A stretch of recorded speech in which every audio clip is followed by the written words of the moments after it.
নারী নিয়ে আপত্তিকর মন্তব্য করায় বাজেভাবেই ফেঁসে গেছেন ভারতীয় তারকা ক্রিকেটার হার্দিক পান্ডিয়া ও লোকেশ রাহুল। এক কথায় তাদের কেরিয়ারই এখন হুমকির মুখে। তবে ভারতীয় ক্রিকেট বোর্ড তাদের পক্ষ নিয়ে কথা বলছে। বিসিসিআইয়ের ভারপ্রাপ্ত প্রেসিডেন্ট সিকে খান্না জানিয়েছেন, সুপ্রিম কোর্ট নিযুক্ত কমিটি অব অ্যাডমিনিস্ট্রেটরসের কাছে অনুরোধ জানানো হয়েছে কোর্টের আদেশ না আসা পর্যন্ত তাদের নিষেধাজ্ঞা যেন তুলে নেওয়া হয়।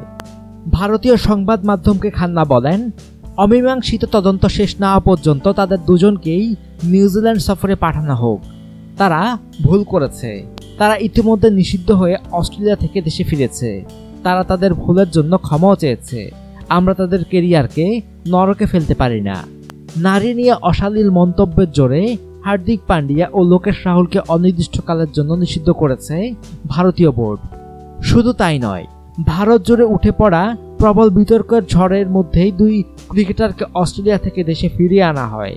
এর আগে করণ জোহরের কফি উইথ করণ নামে ভারতীয় জনপ্রিয় টেলিভিশন অনুষ্ঠানে নারীদের নিয়ে অশালীন মন্তব্য করায় ভারতীয় ক্রিকেট বোর্ড বিসিসিআই এর তোপের মুখে পড়ে এই দুই ক্রিকেটার। অশালীন মন্তব্যের কারণে বিসিসিআইয়ের পক্ষ থেকে তাদের কারণ দর্শানোর নোটিশ পাঠানো হয়। অবশ্য এর আগেই সামাজিক যোগাযোগ মাধ্যমে সমালোচনার ঝড় উঠায় ক্ষমা চেয়েছেন পান্ডিয়া। অনুষ্ঠানে একাধিকবার নারীদের নিয়ে মন্তব্য করেন এই দুই তরুণ ক্রিকেটার। তাই অস্ট্রেলিয়া সফরে থাকা অবস্থাতেই এই দুই ক্রিকেটারের কাছে কারণ দর্শানোর নোটিশ পাঠায় বোর্ড। সামাজিক যোগাযোগ মাধ্যম টুইটারে পান্ডিয়া ক্ষমা চেয়ে আগেও লেখেন, কফি উইথ কারণে আমার মন্তব্যে কেউ আঘাত পেয়ে থাকলে আমি প্রত্যেকের কাছে ক্ষমা চাইছি। সত্যি বলতে অনুষ্ঠানের সঙ্গে তাল মেলাতে গিয়ে এমনটা হয়েছে। কোনোভাবেই কাউকে অসম্মান কিংবা আঘাত করার ইচ্ছা আমার ছিল না।